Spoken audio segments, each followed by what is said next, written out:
skill. Nah, skill juga berbeda ini. Skill antara individu satu dan individu yang lain itu secara psikologis juga berbeda.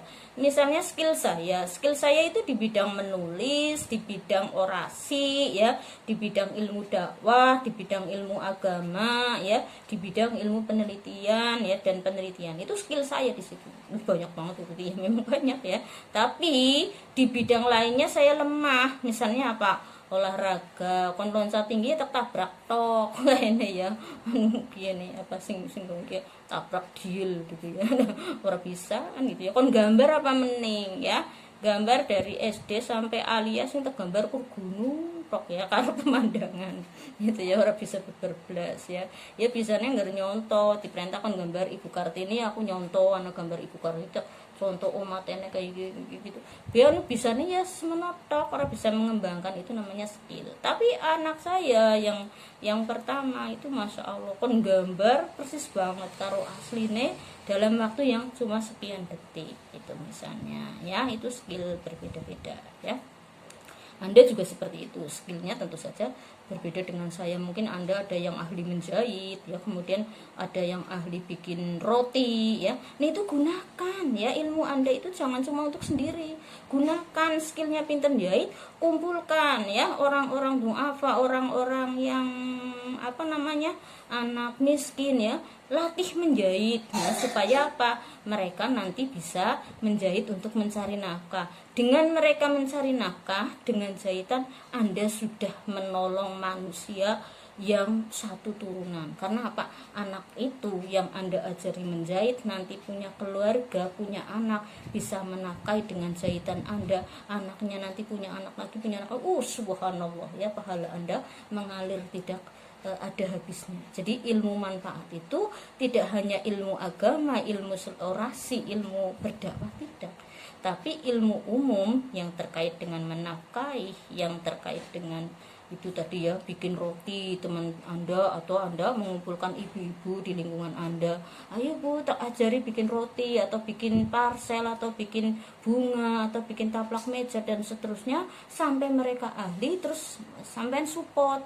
Bu sekarang bikin komunitas kita, mau bikin kita jual ya Bu ya, jadi kita bikin semua, nanti saya pull satu kelompok kita, satu dawis kita, nanti saya pasarkan, saya jual, atau ibu jual, ada yang sanggup jual di mana monggo. Nah itu Anda membantu semua masyarakat, dan setiap masyarakat punya keluarga, punya keturunan sampai yaumul qiyamah. Masya Allah subhanallah itu ya. Monggo silahkan, nanti Anda habis kuliah ini terus terinspirasi, aku mau seperti itulah, sip ya, saya suka dan saya mendukung dan saya bahagia dan bangga pada Anda gitu ya.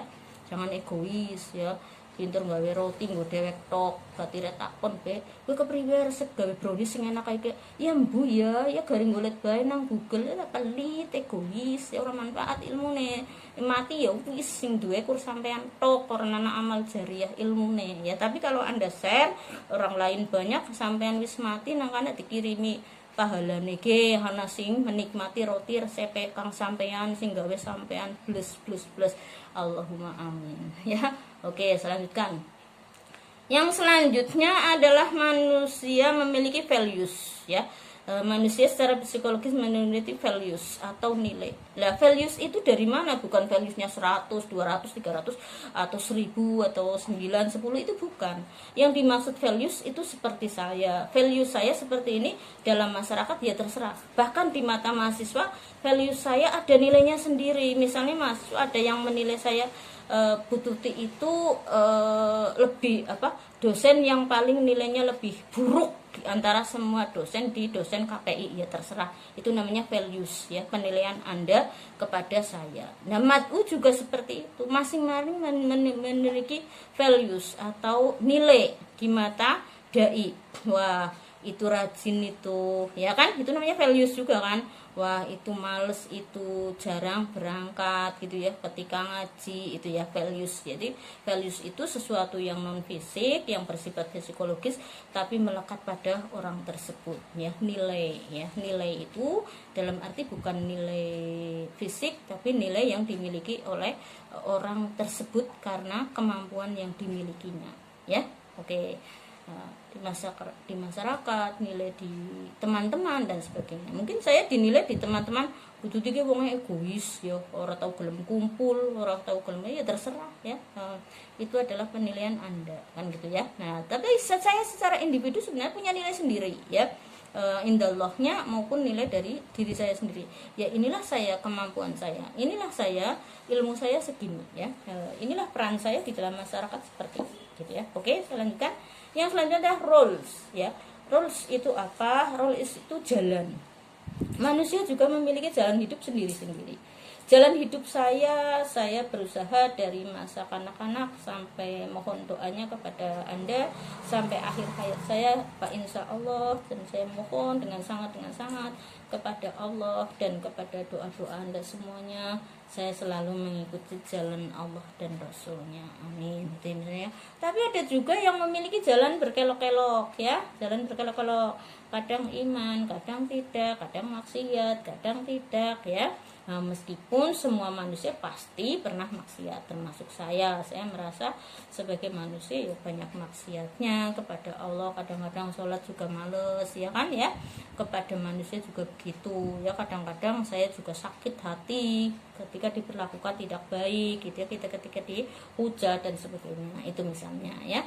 Nah, itu rules atau jalan hidup ya, manusia itu berbeda-beda secara individu, itu namanya psikologis. Terus selanjutnya peranan juga begitu, peranan manusia juga berbeda-beda.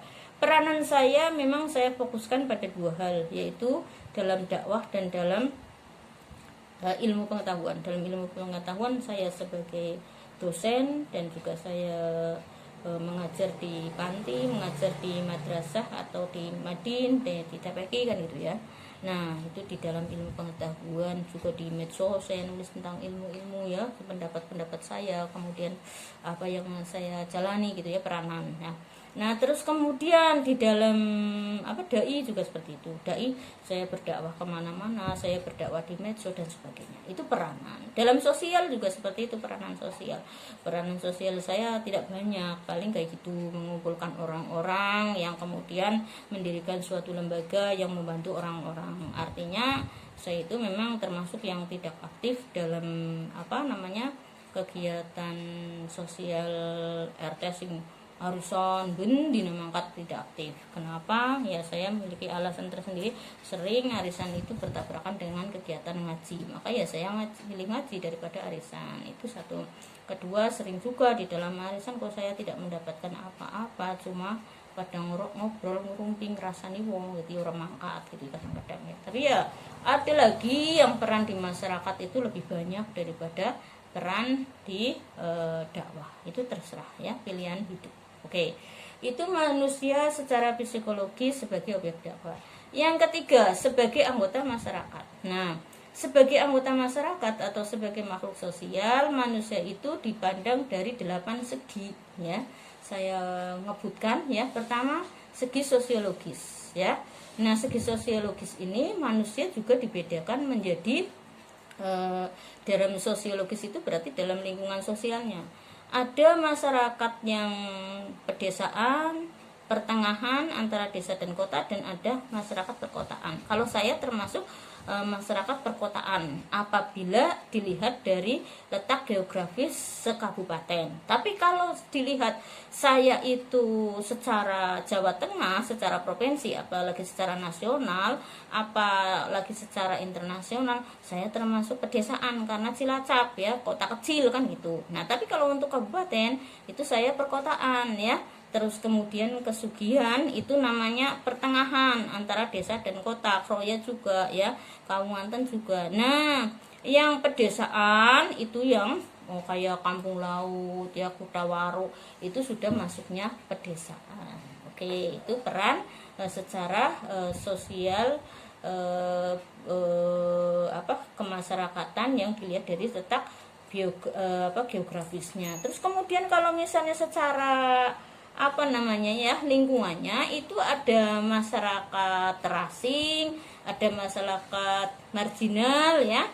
Terus kemudian ada masyarakat yang heterogen, artinya membaur dengan masyarakat. Kalau saya termasuk yang heterogen karena saya di perkotaan, jadi ada macam-macam, ada premannya ya, di sini di kota kan seperti ya, ada ulamanya atau ustadznya, terus kemudian ada orang-orang awam biasa yaitu ya. Tapi orang marginal itu seperti apa ya, misalnya orang yang di sana di pinggiran laut, yang tidak pernah berkomunikasi atau bersosialisasi dengan masyarakat lainnya, hanya kaum nelayan tok gitu, misalnya marginal ya. Nah, terus kemudian yang lainnya juga ya, yang di pedalaman sana di pedesaan ya. Terus kemudian struktur kelembagaan ya. Nah, yang selanjutnya yang kedua struktur kelembagaan.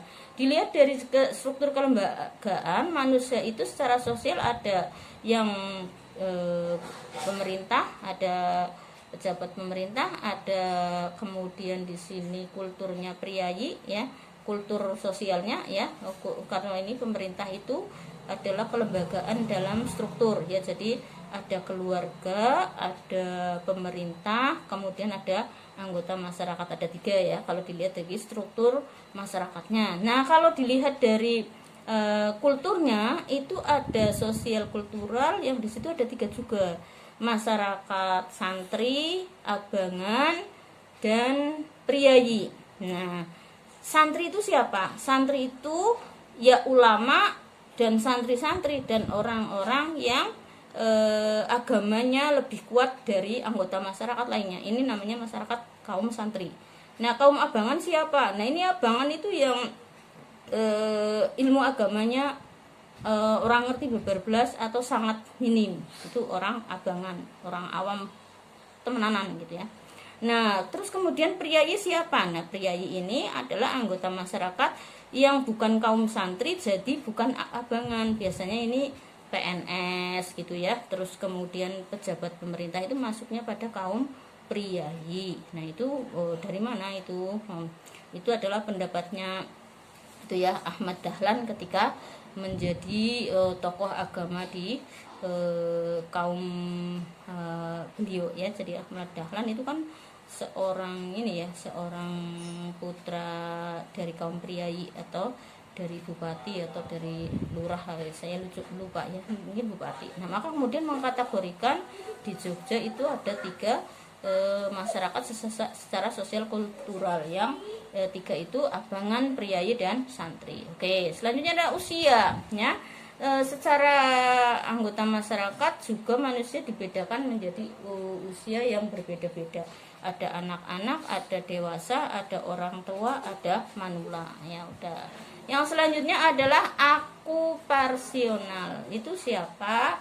Yaitu yang terkait dengan pekerjaan sosial ekonomi ya, termasuk yang terkait dengan pekerjaan. Artinya ada pejabat, ada pedagang, ada petani, ada pengajar, pendidik ya itu misalnya, atau dosen misalnya, itu pekerjaan. Ada dokter gitu ya.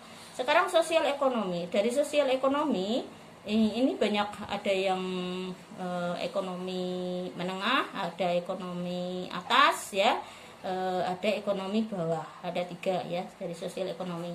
Terus dari jenis kelamin ada laki-laki, perempuan, itu ya cuma 2 ya, tidak ditulis waria ya, tulisannya cuma 2, jadi waria itu masuknya ke laki-laki ya. Terus golongan khusus itu manusia terdiri dari siapa saja, yaitu ada golongan tunasusila. Tunasusila naudzubillah sama naudzubillah ya, itu para pejuang seks pekerja seks ya, komersial, itu tunasusila. Terus tunawisma itu siapa? Yang orang-orang tidak punya rumah ya, orang tidak punya rumah namanya tunawisma ya, gelandangannya kadang umay nang terminal, kadang umay nang pertoko, kadang umay nang ngisor jembatan gitu ya, tunawisma. Terus tunakarya itu siapa? Yang tidak punya pekerjaan ya. Ya siapa saja yang tidak punya pekerjaan itu namanya tunakarya.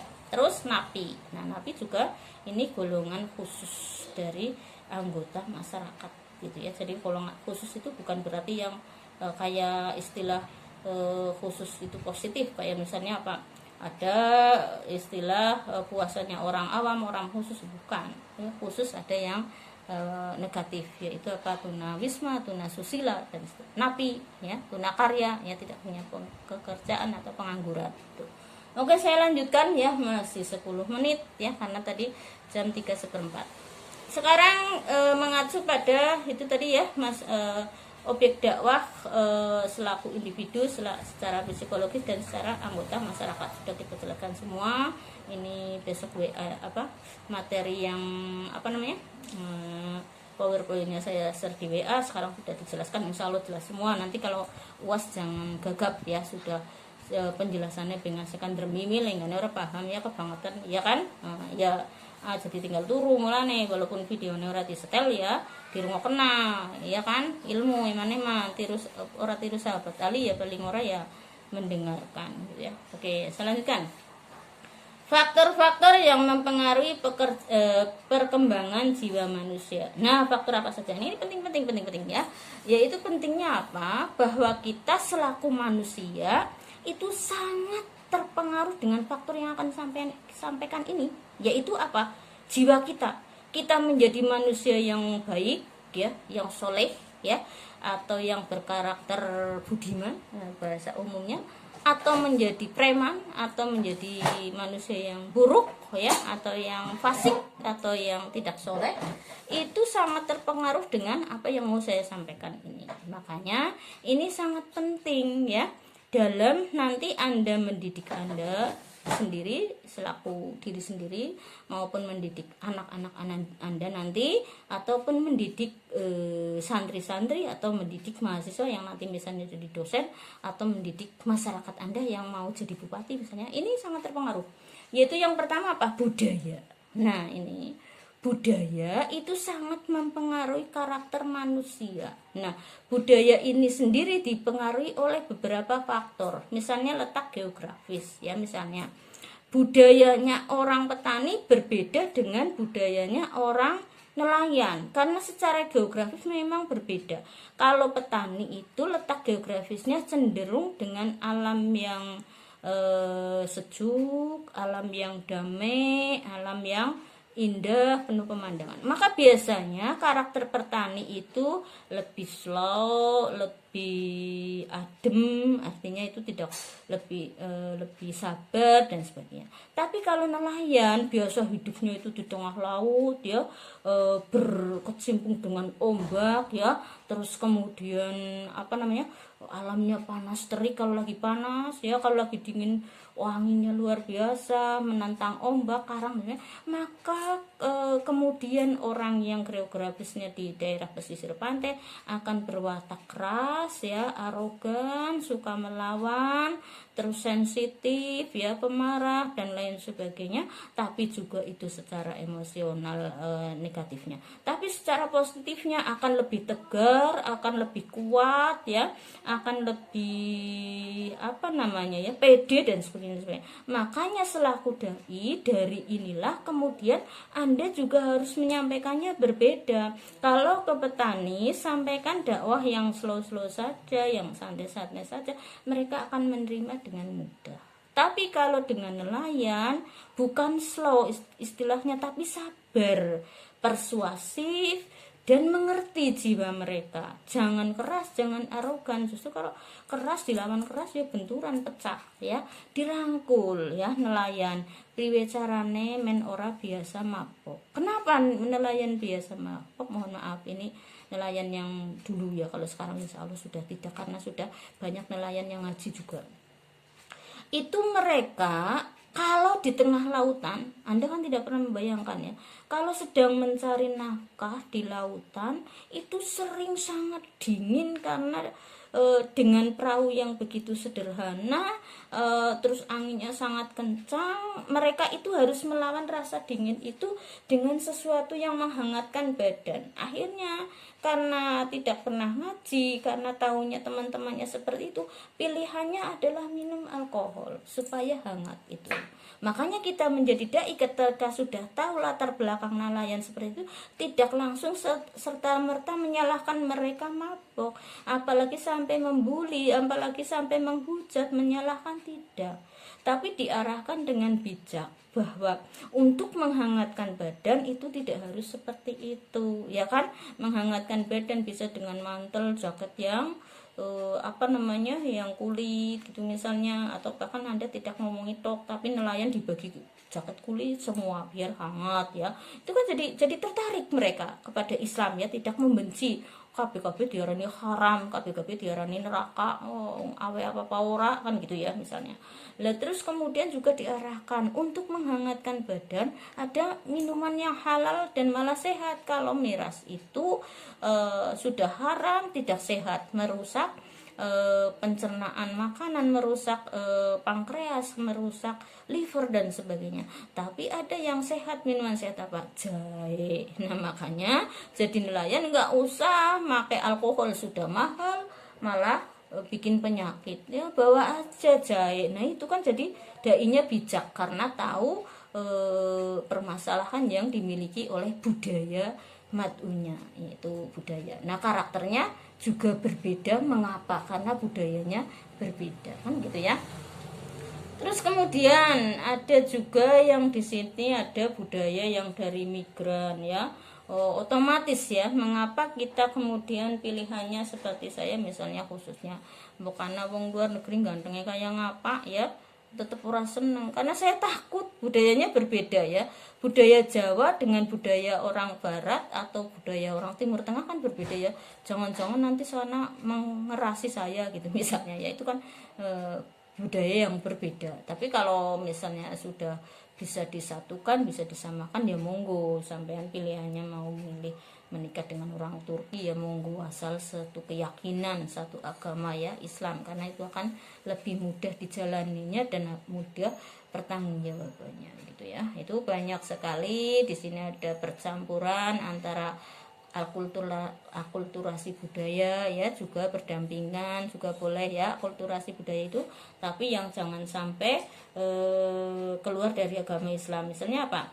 Akulturasi budaya antara Jawa dan Turki tadi. Nah Jawa dan Turki, makanannya saja misalnya, karena di Turki itu makanannya halal seperti kebab dan sebagainya, nggak masalah itu ya, makan makanan Turki gitu ya. Terus kemudian yang lainnya itu ya, itu oke, itu budaya ternyata mempengaruhi perkembangan jiwa manusia. Jadi mengapa mereka menjadi arogan, mengapa mereka menjadi keras, itu karena budaya tadi ada dipengaruhi oleh letak geografis, terus dipengaruhi oleh budaya dari daerah masing-masing. Karena Indonesia itu terkenal budayanya ramah, lembut ya, sopan santun gitu ya dulu ya. Sekarang banyak yang arogan, gara-gara apa? Yaitu tiru-tiru wong luar negeri sing nang media, terus ditiru wong Indonesia malah tiru-tiru. Jadi siki wis Indonesia wis ora terkenal ramah dan lembut lagi ya kan. Nah dulu terkenal sekali karena apa, orang-orang Indonesia memang ramah-ramah dan lembut-lembut. Kan sekarang enggak, nang terminal ya sesama wong Indonesia pada cuek-cuekan ora takon ya kan. Kalau dulu monggo Bu badhe tindak pundi, itu biasa, itu di bis ya, padahal nggak kenal, terus ibu orang mana gitu enggak. Kalau sekarang numpak jeluk meneng teng, masih mudun meneng teng, ora kenal babar belas. Nah itu sebenarnya dulu itu budaya barat, tapi sekarang kita pakai ya, tiru-tiru ya. Itu budaya, itu mempengaruhi karakter juga. Oke. Yang kedua, organisasi sosial. Nah organisasi sosial ini juga sangat mempengaruhi perkembangan jiwa ya. Ini misalnya apa? Ini selaku motivasi dakwah, itu budaya sosial itu banyak sekali kan ya, organisasi sosial ya.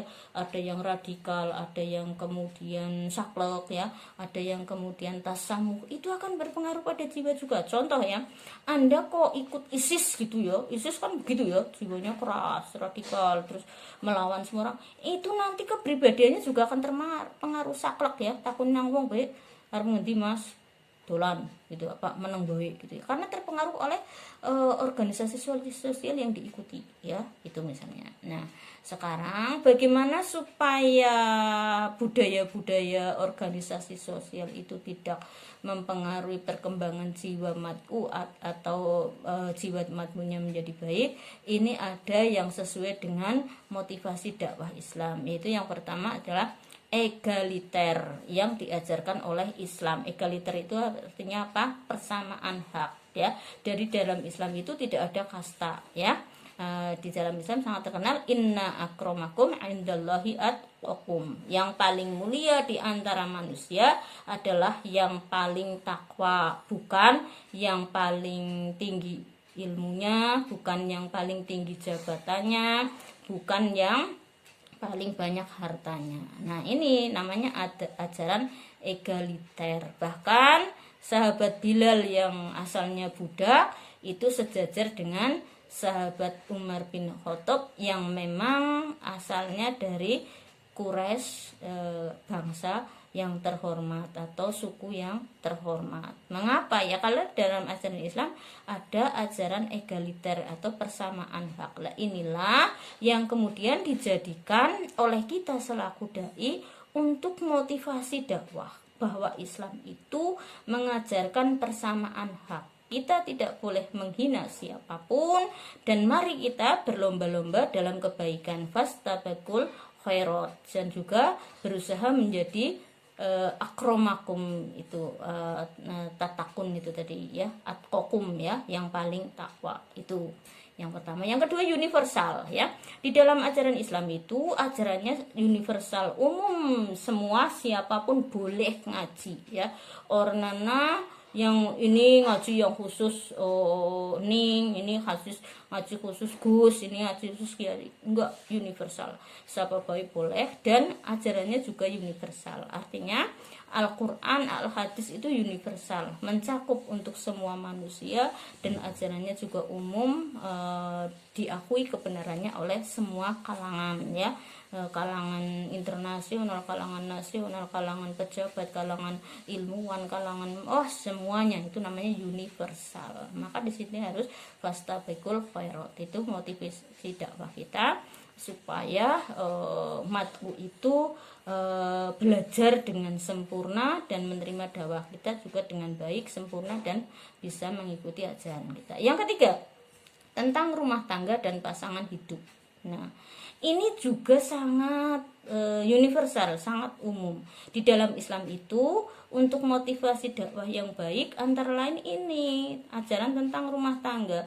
Siapapun rumah tangganya, baik itu kalangan ulama, pejabat, atau orang awam biasa ya, atau buruh, itu ajaran rumah tangganya sama saja, yaitu apa?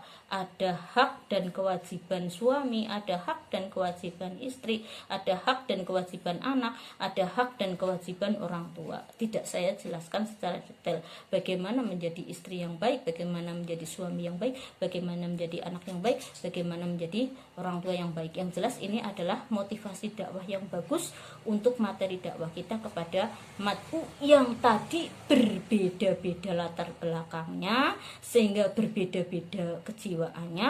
Lah kita memakai yang umum-umum saja yang disampaikan ketika berdakwah, itu yang membuat hasanah di dalam umat, ya kan? Nah, itu. Nah, yang keempat, kemasyarakatan. Kemasyarakatan di dalam Islam juga ajarannya sangat luas tapi sama, yaitu apa? Hormat pada tetangga, hormat kepada tamu, terus kemudian empati kepada sesama, dan sebagainya dan sebagainya. Itu ajaran kemasyarakatan kita. Itu bagus sekali Islam ya. Yang kelima, Said Sabiq itu mengatakan ada 3 hal sebagai perhatian dakwah Islam ya. Artinya apa? Dari semua yang kita sampaikan tadi yang terkait dengan motivasi dakwah, sesungguhnya ada 3 hal yang di situ terkait dengan perhatian kita yang khususon bil khusus, atau yang harus menjadi perhatian utama dalam dakwah kita menurut Said Sabiq. Yaitu apa? Ya kita lihat lagi di sini tadi ya. Saya lihat tadi ini ada 3 hal. Yang pertama adalah akal, jasmani, dan moral. Artinya apa? Ini ingat-ingat ya bagi dai di ending kuliah psikologi dakwah kita, intinya di sini sebenarnya.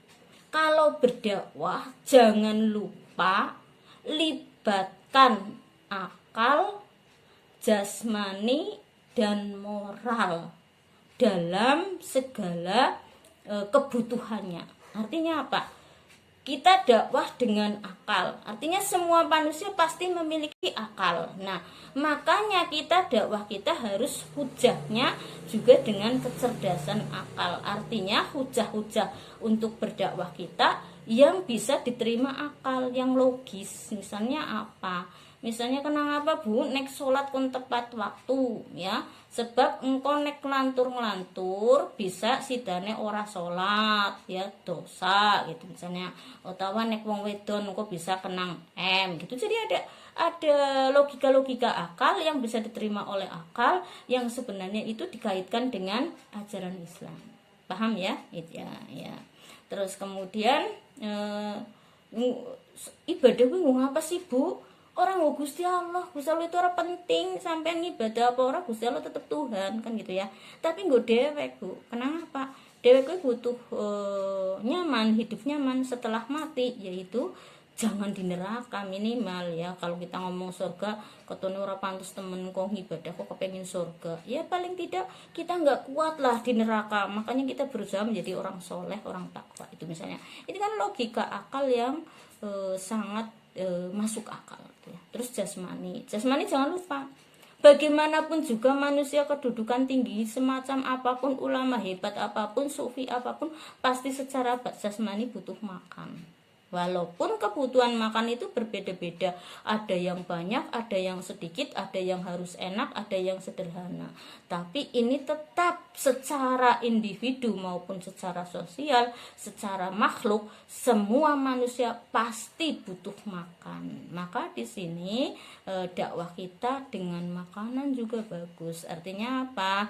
Kalau makan pakai bismillah, sesudahnya alhamdulillah, supaya berkah, supaya kita syukur itu misalnya, dan supaya sehat kita pilih makanan yang halalan toyiban. Jadi halal tok tapi ora toyib. Misalnya apa? Wis jelas nasi halal, tapi ternyata nasi wis kotor lepot-lepot tiba nang lemah, ya ora toyiban, ya ora sehat kan gitu. Itu hubungannya dengan jasmani dan sebagainya, banyak sekali. Nah, ini hubungan dua ya, secara akal, secara jasmani sebagai hujah kita. Terus kemudian hubungan yang terkait dengan moral. Yang terkait dengan moral banyak sekali. Semua yang terkait dengan akhlakul karimah itulah yang terkait dengan moral. Itu juga sangat bagus untuk didakwahkan, dan bahkan itu adalah inti dari ajaran Islam. Mengapa Rasulullah diutus ke dunia, itu adalah innama bu'istu liutamima makarimal akhlak. Endingnya ajaran Islam yang disampaikan oleh Rasulullah, yang memakai Al-Quran sampai 6.000 lebih ayat, yang memakai hadis sampai berjuta-juta hadis ya, yang kemudian Rasulullah itu sampai berperang dan sahabatnya berkorban seluruh jiwa, raga, harta benda, itu cuma satu intinya, apa? Yaitu makarimal akhlak, untuk memperbaiki atau mewujudkan akhlakul karimah. Ini sih citok jadi intinya. Kenapa kon salat men akhlaknya apik, akhlak maring Gusti Allah. Akhirnya nanti hubungannya juga akhlak kepada manusia. Angger wis seneng sujud, insya Allah dadi wong sing tawadu, ora sombong. Lah dadi wong sing peduli ya. Angger puasa karena apa? Karena orang lapar itu enggak enak, maka kemudian peduli ya. Zakat juga seperti itu, karena kita kaya enggak untuk diri sendiri tok, tapi ada saudara-saudara kita yang ditakdirkan miskin oleh Allah, maka kita menyampaikan zakat, sedekah dan sebagainya. Itulah yang terkait dengan moral atau akhlakul karimah. Jadi semua ajaran Islam yang begitu rumitnya, yang begitu banyaknya, yang begitu menyita waktu, tenaga, pikiran, harta benda, ternyata endingnya satu, akhlakul karimah. Jadi makanya dai ini yang terutama diri sendiri harus menjadi uswatun hasanah, teladan akhlakul karimah, dan penyampaiannya juga yang terkait dengan akhlakul karimah atau moral itu. Bahkan sholat, puasa, zakat, haji, semua endingnya ke akhlakul karimah. Paham ya? Tidak saya jelaskan lebih panjang lebar lagi, saya kira sudah paham karena waktunya juga sudah memenuhi. Insya Allah ini sesuai tadi. Saya akhiri saja, kita satu pertemuan lagi setelah Lebaran menjelang UAS nanti. Wassalamualaikum warahmatullahi wabarakatuh.